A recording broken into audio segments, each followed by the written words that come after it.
Hello guys, അമ്മയുടെ birthday surprise celebration വീഡിയോയുടെ caption ഞാൻ കൊടുത്തിട്ടുണ്ടായിരുന്നു പാർട്ട് 2 എന്നുള്ളത്. പാർട്ട് 2 ആണ്. ഞാൻ അമ്മയ്ക്കൊരു സാരി ഓർഡർ ചെയ്തിട്ടുണ്ടായിരുന്നു. അമ്മയ്ക്ക് ശരിക്കും ഞാൻ ആ സാരിയുടെ ഇത് കാണിച്ചപ്പം അമ്മയ്ക്ക് ഭയങ്കര ഇഷ്ടപ്പെട്ടൊരു സാരി എപ്പോഴും മേടിക്കണമെന്ന് പറഞ്ഞായിരുന്നു. അപ്പം ഞാനതറിയുമ്പോൾ മേടിച്ച് കൊടുക്കണ്ടേ. അപ്പം ഞാൻ സാരി ഓർഡർ ചെയ്തായിരുന്നു.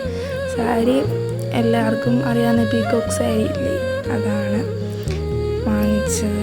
അപ്പോൾ അതിൻ്റെ ഒരു വീഡിയോ ആണിത്.